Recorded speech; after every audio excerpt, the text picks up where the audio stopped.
Hey YouTube, how's it going? It's Quentin here, and welcome back to tutorial number 2. And in this tutorial, we are finally going to start writing our first web page.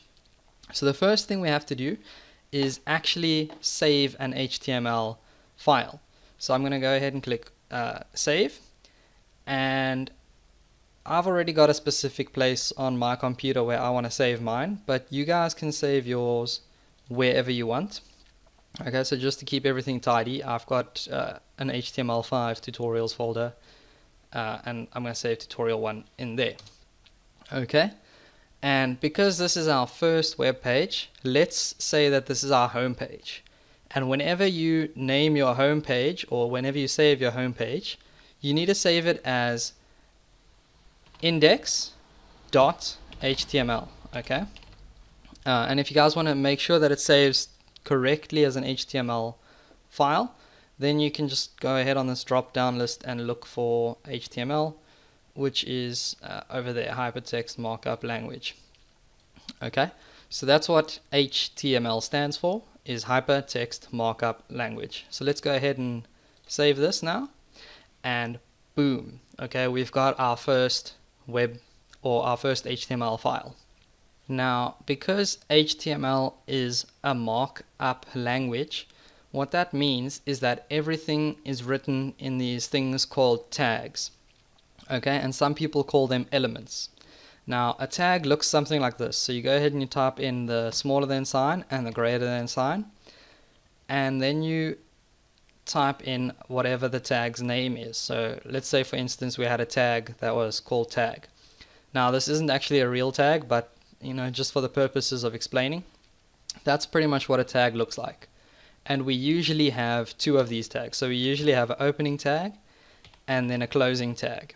And the only difference being that a closing tag has that / before the tag name.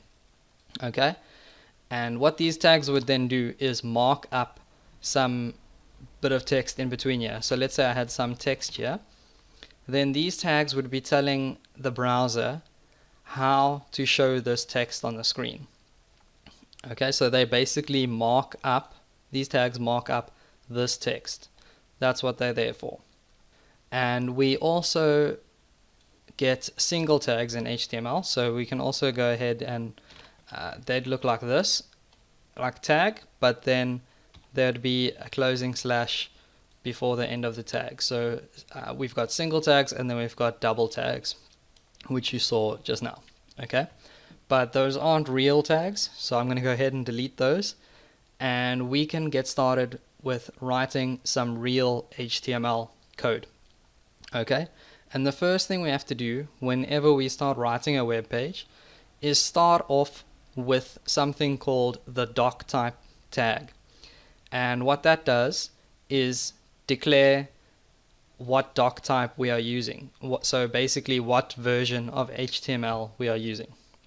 Okay, and because we're using HTML5, then we go ahead and we type in !doc type.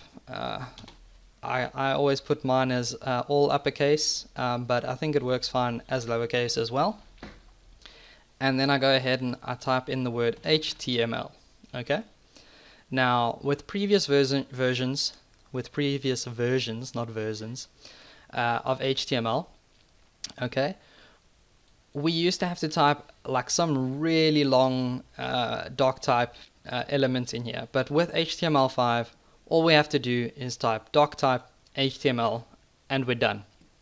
Okay, so that is our doc type declared, and our browser now knows that it's looking at a HTML5 document. So now that we've got that on our page, the next thing we have to do is actually tell the browser where our HTML starts and ends. So the way we do that is by putting in another HTML tag, so HTML.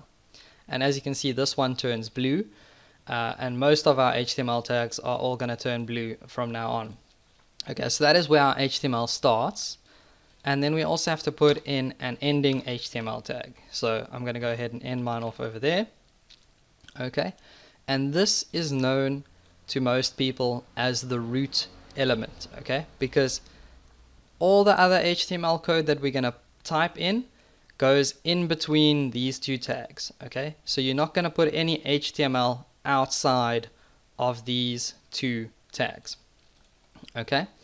And that is why it's called the root element, because everything has its root in that tag. So the first two tags that we're going to put in this HTML tag actually divide our website or our web page into two different sections, okay? So the first one is called the head, and we have to go ahead and end that off as well. And then the next part is called the body. And ending body. So if I just move my mouse so you guys can see. Okay, now what we've done is we've split this HTML into two different sections. So we've got our head and then we've got our body. Okay, and I like to indent my code. So as you can see, there's a tab, actually a tab space, and basically that just makes my code look a lot tidier. It'll also work if you have everything pushed up against the side as well.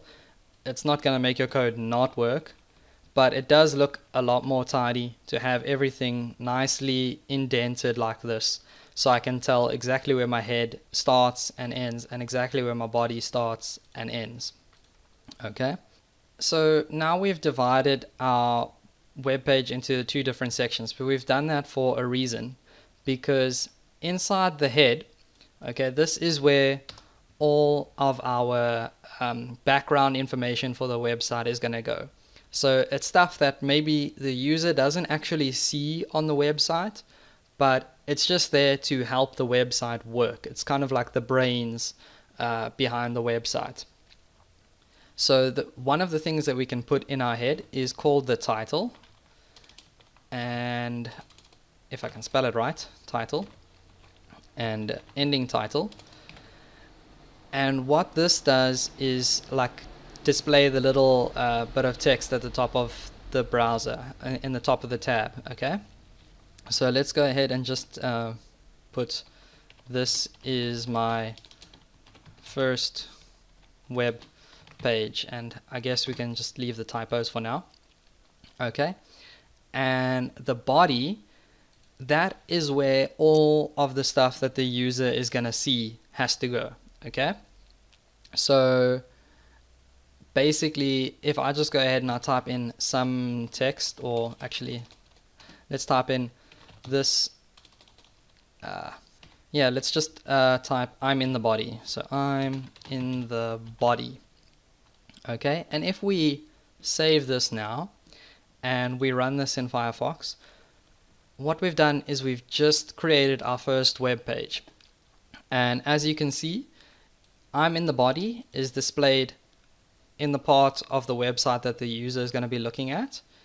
And then our title is actually up here in the tab for Firefox. And it says, this is my first web page because of all my typos. So that's pretty much how all of that works. But there's one last thing I want to mention to you guys, and that is inside of our head, we also have to include another tag, which is a meta tag. And you guys might not understand all of this just yet, but it'll probably make sense to you guys later on in the series. So just go ahead and type this for now. And I'm going to go ahead and type the word charset equals UTF-8. Okay, and I'm going to end that off with a slash because this is going to be a single tag. Now, like I said, you guys might not understand what all of this does just yet, but it's basically there to include any extra characters that aren't on our normal keyboard. So most of us are going to be using a normal keyboard where we're going to only have letters like from the normal alphabet, but this will include like extra symbols that actually, like, they're not even on your keyboard, so most of us probably won't even use that. But you guys just have to have this, otherwise this is not going to be a valid HTML document. So like I said, it might not make sense, but you need to include it on every single page. So that's all I have for you guys in this tutorial. And as always, don't forget to subscribe.